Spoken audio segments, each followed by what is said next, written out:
안녕하세요. 이전 영상에서 공공 데이터 포털에 들어가 보면 오픈 API들의 서비스 유형에 REST라고 적혀 있는 것을 보여드렸습니다. 이번 영상에서는 REST API에 대해 알아보겠습니다. REST는 어떤 형식을 나타내는 말이고 REST API는 그 형식을 따르는 API입니다. REST는 Representational State Transfer의 약자입니다. HTTP의 주요 저자 중 한 사람이었던 로이 필딩의 박사학위 논문에서 최초로 소개되었습니다. REST는 HTTP, 즉 웹에서 필요한 자원에 접근할 때 웹의 장점을 최대한 활용하기 위해 만든 아키텍처입니다. 로이 필딩의 해당 논문을 보면 분량이 180페이지에 달합니다. 논문의 5장에 보면 REST에 대한 개념이 서술되어 있습니다.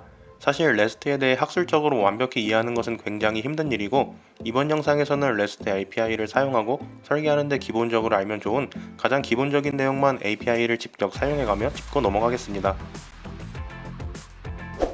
먼저 재미있는 연구 결과가 있어 소개해드리겠습니다. 개발자가 처음 본 API를 사용해 개발할 때 어디에 시간을 소모하는지 연구한 결과입니다. 가장 많은 시간을 소모하는 곳은 당연히 개발을 진행해야 하므로 에디터와 클라이언트입니다. 두 번째는 API 레퍼런스입니다. API 사용 방법이 기술된 문서입니다. API 호출은 어떻게 하고 응답은 어떤 형식으로 받을 수 있는지 설명되어 있습니다. 이전 영상에서 API 비즈니스의 중요성을 언급했습니다. 어떤 기업에서 좋은 API를 만들었다 하더라도 API의 설명 방법이 기술된 API 레퍼런스가 잘 만들어지지 않았다면 다른 개발자들이 활용하기 힘들 것입니다. 그래서 대기업 같은 경우는 테크니컬 라이팅 업무를 보는 테크니컬 라이터를 따로 두기도 합니다.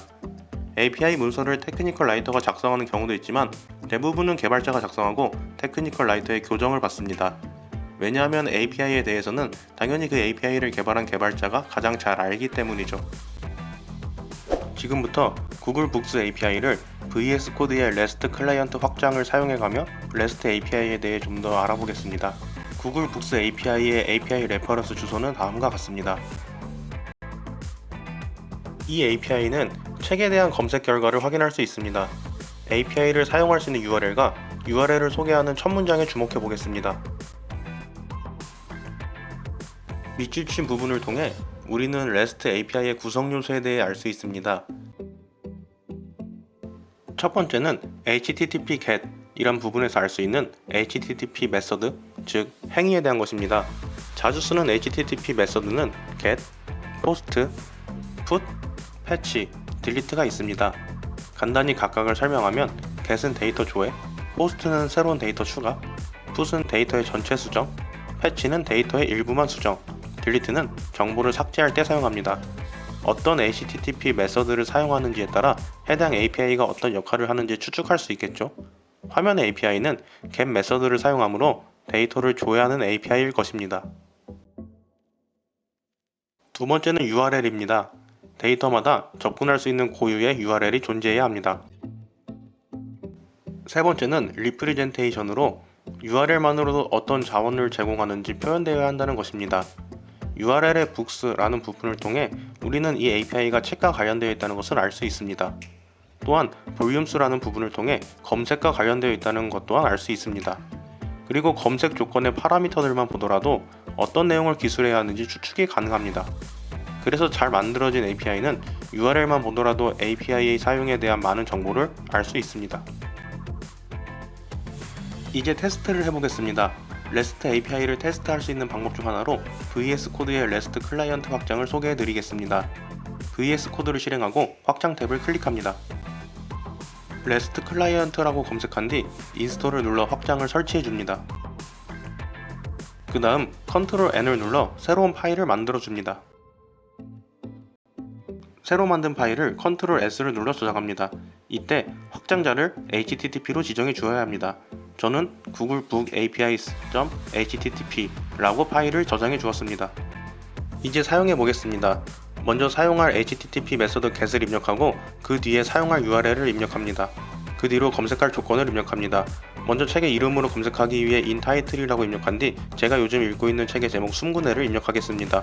그리고 URL 위쪽에 샌드 리퀘스트를 클릭하면 API 호출 결과를 확인할 수 있습니다. 헤르타 밀러의 장편 소설이라고 나오는데 결과가 잘 받아진 것으로 보입니다. 아래로 내려보면 책에 대한 많은 정보들이 전달되어진 것을 확인할 수 있습니다.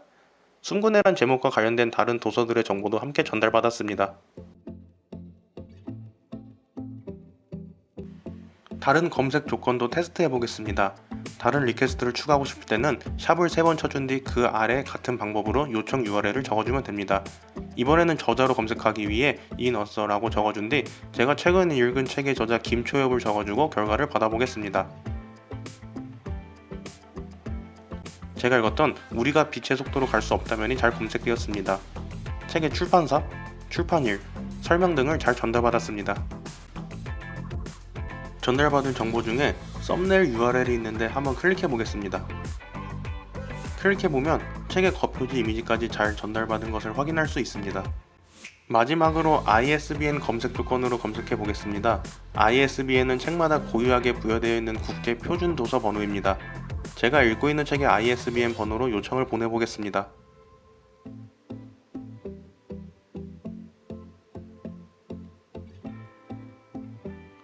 컬러의 말, 제가 읽고 있는 책에 대한 정보를 잘 전달받았습니다. 다른 API도 테스트해 보겠습니다. 이번에 사용할 API는 YTS 영화 API입니다. YTS 영화 API의 API 레퍼런스 주소는 다음과 같습니다. YTS는 영화에 대한 여러가지 API를 제공합니다. 이 중 영화 정보 리스트를 제공하는 API를 사용해 보겠습니다. 해당 API의 URL을 살펴보겠습니다. 사실 이 URL은 좋은 URL 형식이라고 보긴 어렵습니다. 잘못 설계되었다고 볼 수 있습니다. REST API의 URL을 정할 때는 REST API의 자원을 표현하기 위해 다음과 같은 설계 규칙을 따르는 것이 좋습니다. 첫 번째, 소문자만 사용합니다. 두 번째, 하이픈은 사용하지 않고 밑줄을 사용합니다. 세 번째, 확장자는 표시하지 않습니다. YTS API는 세 번째 조건이 잘 지켜지지 않았습니다. 이 조건은 권장사항이므로 지키지 않아도 API를 만들 수는 있지만 되도록이면 지키는 것이 좋습니다. 다시 VS 코드의 REST 클라이언트에서 테스트해 보겠습니다. 먼저 특별한 조건 없이 URL만 입력하여 API를 호출해 보겠습니다. 여러 영화에 대한 데이터를 전달받았습니다. 제목, 개봉 연도, 평점, 장르, 줄거리 등 다양한 정보를 전달받았습니다. 이번에는 파라미터를 지정해주고 API를 호출해 보겠습니다. 파라미터를 지정할 때는 처음에 물음표를 적고 조건을 적어줍니다. 첫 번째 조건으로 최소 평점 8.5를 입력합니다. 두 번째 조건부터는 AND로 연결합니다. 두 번째 조건으로 정렬 조건을 지정해 줍니다. 저는 연도 순으로 정렬해 보겠습니다.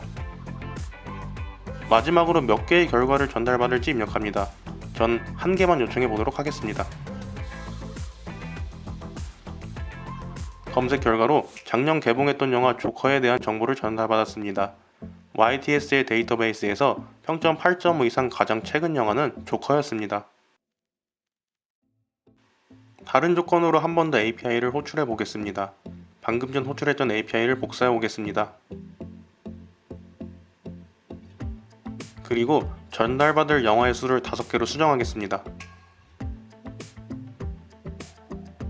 검색 조건에 장르를 추가하고 공상과학 장르의 영화만 요청해 보겠습니다.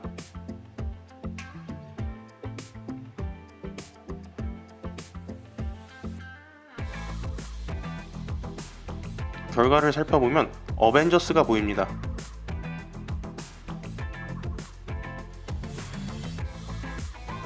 인터스텔라도 보입니다.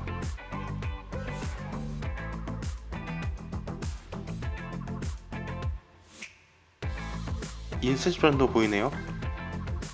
지금까지 YTS 영화 API를 사용해 보았습니다.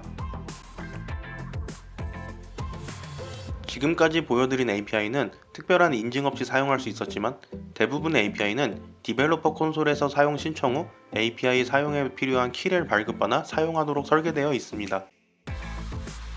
어느 정도 규모가 있는 기업의 API를 사용할 때는 각 기업의 개발자 사이트에 접속하여 인증받고 API 사용 방법을 확인할 수 있습니다. 이전 영상에서 기업들은 API를 제공함으로써 자신들만의 생태계를 만들어갈 수 있다고 말씀드렸습니다. 그래서 대기업들의 경우 외부의 개발자들에게 개발자 친화적인 환경을 제공하기 위해 각각의 개발자 사이트를 만들어 운영합니다. 이렇게 API 사용에 대한 정보를 제공하고 API 사용에 대한 키를 발급하는 역할을 하는 것이 디벨로퍼 콘솔입니다. 이제 인증받은 키를 발급받아 API를 사용해 보겠습니다. 첫 번째 예시로 사용할 API는 카카오 지도 API입니다. 그리고 API 테스트 도구를 하나 더 소개해 드리겠습니다. 인썸니아 레스트 클라이언트입니다. 먼저 카카오 디벨로퍼 콘솔을 검색하여 접속하겠습니다. 상단에 로그인 탭을 클릭합니다. 현재 여러분이 사용 중인 카카오톡의 계정을 입력하고 로그인합니다. 혹시 카카오 계정이 없으신 분들은 회원가입을 먼저 진행하고 로그인하시면 됩니다. 그리고 다시 디벨로퍼 콘솔 홈으로 돌아와 상단의 내 애플리케이션을 클릭합니다. 여기서 애플리케이션 추가하기를 클릭합니다. 이곳에 API를 사용할 애플리케이션의 정보를 입력하면 되는데 지금은 실제 개발에 사용할 것이 아니므로 적당히 정보를 입력하고 저장을 클릭합니다. 카카오의 경우 바로 인증키를 발급해줍니다. 여기서 주의할 것이 있습니다. 굉장히 중요한 내용입니다. 이 키는 절대로 외부에 유출되면 안 되는 내용입니다. 카카오는 이 키를 가지고 누가 본인들의 API를 활용해 어떤 서비스를 제공하는지 감시할 것입니다.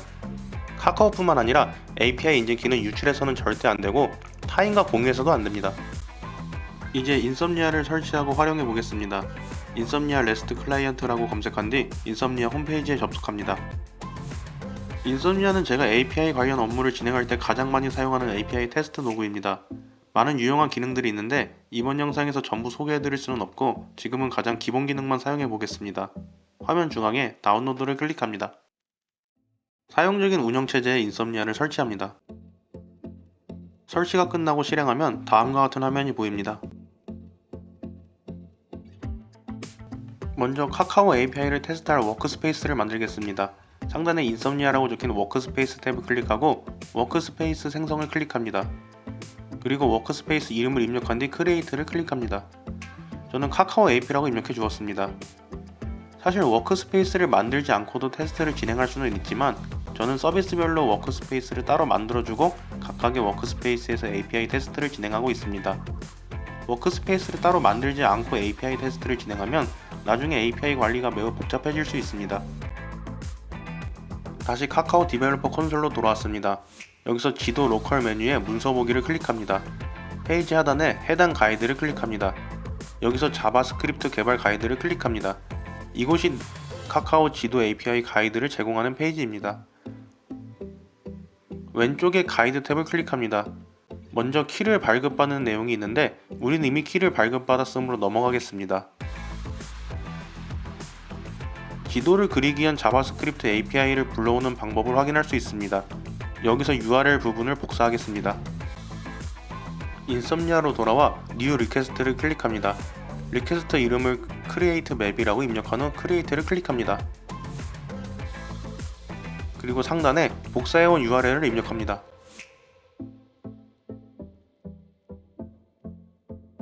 이 상태에서 샌드를 눌러보면 401 인증 에러가 발생합니다. 아직 키를 입력하지 않았기 때문입니다. 이제 URL 마지막 부분에 발급받았던 키를 입력하고 샌드를 누르면 복잡한 코드를 전달받을 수 있습니다. 이 API는 데이터를 전달받는 API는 아니고 개발에 필요한 데이터 소스를 전달받는 API이기 때문입니다. 우리가 인증받은 키로 카카오 지도 API를 사용할 수 있다는 것은 확인할 수 있습니다. 인썸니아를 좀 더 활용해 보기 위해 새로운 리퀘스트를 추가해 보겠습니다. Search by ID라는 리퀘스트를 만들겠습니다. 그리고 카카오 API 가이드에서 확인할 수 있는 ID로 위치를 검색하는 API 호출 URL을 입력하고 샌드를 클릭합니다. 카카오 위치 검색 화면이 보입니다. 강남역을 검색해보면 위치가 잘 검색되는 것을 확인할 수 있습니다. 이번 영상 마지막으로 알라딘 오픈 API를 사용해 보겠습니다. 알라딘 오픈 API는 국내 대형 서점 사이트인 알라딘이 제공하는 API입니다. 알라딘 오픈 API에 대한 정보를 확인할 수 있는 페이지의 주소는 다음과 같습니다. 페이지를 살펴보겠습니다. 상품 리스트 API를 호출하는 방법이 보입니다. TTB 키라는 파라미터가 필요한데 알라딘 API를 사용하기 위한 인증 키를 입력하는 파라미터입니다. API 이용 안내를 클릭해 보겠습니다. 키 인증 절차에 대한 안내가 있습니다. 그리고 키를 발급받을 수 있는 페이지의 주소도 있습니다. 좀 더 내려가 보면 무제한 호출할 수 있는 프리미엄 API에 대한 안내가 있습니다. 그리고 파트너 제휴에 대한 안내도 있습니다. 이전 영상에서 기업들이 API만 공개하더라도 API 수수료를 받거나 파트너십을 체결하여 새로운 비즈니스를 만들어가는 것을 보여드렸습니다. 알라딘 역시 새로운 비즈니스 추가를 염두에 두고 API를 만들었다고 보여집니다. 알라딘 키 발급에 대해 좀 더 말씀드리면, 알라딘은 키 발급이 바로 이루어지지는 않고 며칠에서 몇 주 정도의 시간이 필요합니다. 저는 이전에 발급받아 놓은 키가 있어 영상에 활용해 보겠습니다. 다시 상품 API를 클릭해 보겠습니다. 화면을 내리다 보면 API 매뉴얼의 링크가 있습니다. 클릭해 들어가 보면 알라딘 API의 사용 방법이 상세히 기술되어 있습니다. 이 페이지를 참고해 가며 알라딘 API를 사용해 보겠습니다. 인썸니아에서 알라딘 API 테스트를 위한 새로운 워크스페이스를 만들어 주겠습니다. 워크스페이스 이름은 알라딘 API라고 적어준 뒤 워크스페이스를 생성합니다. 이렇게 서비스별로 다른 워크스페이스를 만들어 API를 테스트할 수 있습니다. 새로운 리퀘스트를 추가하고 이름은 Search Books라고 지정해 주겠습니다. 상단에 URL을 입력하고 그 아래 쿼리 탭을 클릭해 여러가지 조건을 입력할 수 있습니다. 제일 먼저 TTB 키라는 파라미터에 발급받은 키를 입력해 주었습니다. 검색어는 데미안, 검색 타입은 제목, 검색 타겟은 책으로 입력해 주었습니다. 저는 JS 타입으로 결과를 받을 것이고 2013년 11월 1일 버전으로 결과를 요청해 보겠습니다. 이제 샌드를 누르면 검색 결과를 받아볼 수 있습니다. 여러 책의 정보가 검색되었습니다. 책 제목, 저자, 출판일, 출판사, 책에 대한 설명 등 다양한 정보를 확인할 수 있습니다. 이번 영상에서는 REST API의 정의, 구성 요소, URL 설계 규칙에 대해 알아보았습니다. 키를 발급받아야 하는 예제도 실습해 보았습니다. 디벨로퍼 콘솔도 알아보았습니다. API 예제로 구글 북스 API, YTS 무비 API, 카카오 맵 API, 알라딘 오픈 API를 살펴보았습니다. 그리고 API 테스트 툴로서 VS 코드의 REST 클라이언트 확장과 인썸니아 REST 클라이언트를 사용해 보았습니다. 이번 영상은 여기까지입니다. 감사합니다.